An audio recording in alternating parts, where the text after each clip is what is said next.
कभी सोचा है कि कुछ कहानियां हमें इतना क्यों डराती हैं? आज हम सिर्फ एक कहानी सुनेंगे नहीं, बल्कि डर के पीछे की पूरी साइकोलॉजी को समझेंगे। हम एक भूतिया कहानी के हर हिस्से को परत दर परत खोल कर देखेंगे कि आखिर वो कौन सी चीजें हैं जो इसे इतना असरदार बनाती हैं। चलिए इस रहस्य में और गहराई से उतरते हैं। बस ये एक लाइन, यही वो बीज है जहां से अनगिनत डरावनी कहानियों का जन्म होता है। ये एक लाइन किसी भी साधारण सी जगह को रहस्य और खतरे का सेंटर बना देती है। ये एक ऐसी वार्निंग है जिसे हमेशा नजरअंदाज किया जाता है। और पता है क्या? यहीं से हमारी कहानी की असल शुरुआत होती है।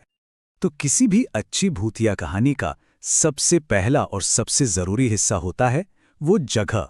ये कोई घर हो सकता है, कोई कमरा, या फिर कोई पूरा का पूरा इलाका। ये जगह खुद में एक किरदार होती है। अब देखिए, जगह चाहे शहर का कोई मॉडर्न फ्लैट हो, जैसे कि फ्लैट नंबर 302, या किसी गांव की कोई सदियों पुरानी टूटी फूटी हवेली, इससे कोई फर्क नहीं पड़ता।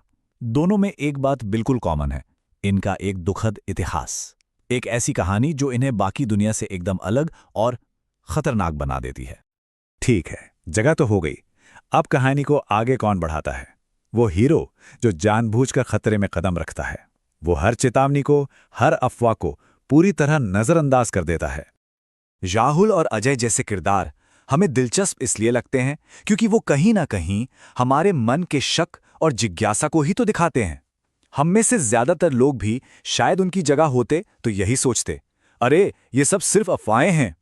और यही सोच उनके खतरनाक फैसलों को हमारे लिए और भी रियल बना देती है।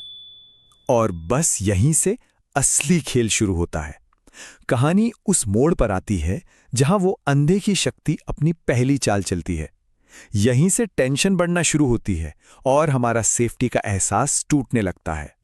राहुल की पहली रात की घटनाएं एक खास पैटर्न में होती हैं और इसका मकसद होता है किरदार के लॉजिक को तोड़ना। पहले एक सिंपल सी दस्तक, फिर दरवाजे पर कोई नहीं, और फिर खून से लिखा एक मैसेज जो सुबह तक गायब भी हो जाता है। यहीं से असली डर की शुरुआत होती है, जब चीजें समझ आना बंद हो जाती हैं। ये एक सीधी, डायरेक्ट और खौफनाक चेतावनी है। जरा सोचिए, इसका क्या मतलब हो सकता है? इसे किसने लिखा होगा और क्यों? यही सवाल राहुल को और साथ साथ हमें भी बेचैन कर देता है। जहां राहुल का एक्सपीरियंस एकदम डायरेक्ट और चौंकाने वाला था, वहीं अजय का डर बिल्कुल अलग है। ये साइकोलॉजिकल है। फुसफुसाहट में अपना ही नाम सुनना, एक वीरान कमरे में चलती हुई घड़ी देखना, ये डर धीरे धीरे आपके जहन पर कब्जा करता है। और अब आता है कहानी का क्लाइमैक्स, वो पल जब हमारा हीरो खौफ की असली वजह से आमने सामने होता है। वो पॉइंट जहां से वापसी का कोई रास्ता नहीं बचता। इस बार की दस्तक पहले से कहीं ज्यादा जोरदार है। ये एक साफ इशारा है कि दरवाजे के उस पार जो भी है वो अब और ज्यादा ताकतवर और बेखौफ हो चुका है। अब आमना सामना होकर ही रहेगा। ये सवाल कहानी को बिल्कुल पीक पर ले जाता है। अब हर कोई अपनी सांस रोककर बस उस एक पल का इंतजार कर रहा है जब दरवाजा खुलेगा। और जवाब आता है एक खौफनाक फुसफुसाहट के रूप में, सफेद साड़ी वाली औरत से। ये वो पल है जब राहुल को एहसास होता है कि उसने अपनी जिंदगी की सबसे बड़ी गलती कर दी है। अब खेल खत्म हो चुका है।